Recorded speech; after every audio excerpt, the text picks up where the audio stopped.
के बाहर भी हलचल हो रही है, तो वो तस्वीरें भी हम दिखाएंगे। मनीष यादव क्या कह रहे हैं, देखिए। हम मजबूती से हमारे साथी विधायक के साथ खड़े हैं। हमारे नेता प्रतिपक्ष की जो भी रणनीति रहेगी हम उनके साथ मजबूती से खड़े रहेंगे। और देश में जिस तरीके से आजकल सदन को राजनीतिक रूप से दबाव देकर के, सरकार के दबाव में देकर के चलाने का एक जो तरीका लोकसभा राज्यसभा से लेकर के आज विधानसभा की सदन तक पहुंच गया है, ये मुझे लग रहा है कि बिल्कुल गलत है। इस प्रकार की अगर लोकतंत्र में इस प्रकार की घटनाएं होंगी तो हमारा जो एक मजबूत लोकतंत्र है उसको ठेस पहुंचेगी। आज मुझे जानकारी मिली कि अभी मीडिया को भी अंदर नहीं जाने दिया। दिल्ली में तो देश की मीडिया को एक तरीके से पिंजरे में बंद कर दिया संसद में, और राजस्थान की विधानसभा में भी मीडिया के साथ भी दुर्व्यवहार जो गलत है उनको जाने दिया जाना चाहिए।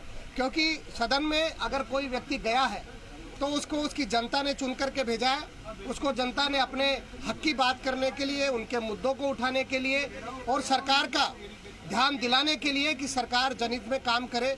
कितने महत्वपूर्ण विषय, पानी बिजली का जो क्राइसिस पूरे राजस्थान में है और सरकार एक तरीके से कानून व्यवस्था पर फेल हो गई, पानी की व्यवस्था नहीं कर पा रही, सरकार विद्युत आपूर्ति नहीं कर पा रही, हर मोर्चे पर सरकार फेल है। और इसी तरीके से सरकार को लगा कि सरकार वो चला नहीं पा रहे, इसलिए वो सदन को भी मर्यादित रूप से नहीं चलाने देना चाहते। मैं कहना चाहता हूं कि हाँ पक्ष के जो विधायक थे, सत्ता पक्ष के विधायक थे, वो किस तरीके से हमारे को प्रोवोक कर रहे थे कि आ जाओ वेल में आकर के हमको धमका रहे थे, चेतावनी दे रहे थे। हमने संयम रखा, हमारे नेता प्रतिपक्ष ने संयम रखा, उसके बावजूद भी हमारे साथी विधायक पर कार्रवाई होना बिल्कुल गलत है। मैं इसकी कठोर शब्दों में निंदा करता हूं और मांग करता हूं कि हमारे साथी विधायक का निलंबन वापस लिया जाए और आगे की जैसी भी रणनीति हमारे नेता प्रतिपक्ष जी की रहेगी, हम मजबूती से हमारे विधायक के साथ मजबूती से खड़े रहेंगे। धन्यवाद। कुछ बताया आपको कि मीडिया, आप कह रहे थे मीडिया को अंदर नहीं जाने दे रहे, कुछ कारण बताया क्या? मुझे अभी, हम रात भर वहीं थे, अभी मैं 10 मिनट बाहर आया हूँ, अभी कोई कारण नहीं बताया, लेकिन आप लोगों के माध्यम से मुझे पता लगा कि आप लोगों को अंदर नहीं जाने दिया जा रहा। लोकतंत्र का चौथा बड़ा स्तंभ है मीडिया। जो विधि मंत्री के बेटे का मुद्दा है, आपने कहा गया कि ये डबल एजी बना दिया हमको गलत तरीके से, क्या उस मुद्दे को आज भी उठाएंगे? निश्चित रूप से उठाएंगे और उस पर जवाब दे सरकार और संसदीय कार्य मंत्री जिनके बेटे को लेकर के प्रकरण, वो जवाब दे। क्योंकि ये परंपरा है सदन की, अगर कोई मुद्दा उठाए और वास्तव में जायज़ मुद्दा उठाए उस पर जवाब दे सरकार। हमारी कल भी इतनी डिमांड थी, आज भी इतनी डिमांड है।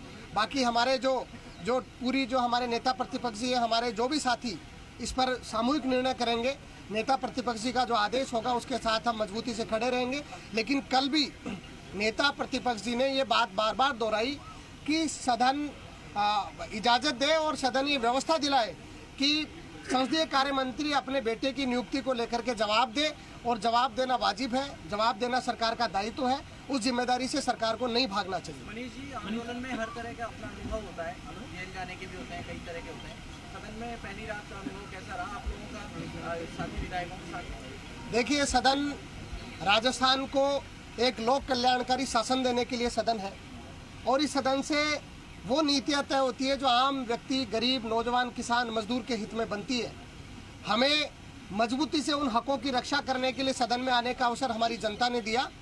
और आज जिस तरीके से कल घटनाक्रम रहा और सत्ता पक्ष के दबाव में जो निर्णय हुआ, उसके खिलाफ हमने सदन में रुक करके, धरना दे करके, ये बात जनता की आवाज़, जो जनता की बात थी, जनता से चुने हुए प्रतिनिधि का निलंबन जिस प्रकार से हुआ, उसी बात को उठाते हुए हमने धरना देने का काम किया। ये अपने आप में एक अलग अनुभव था। और कभी भी कोई भी सदन का सदस्य या कोई प्रतिपक्ष का नेता या प्रतिपक्ष की पूरी भी जो सामूहिक टीम है, वो कभी नहीं चाहती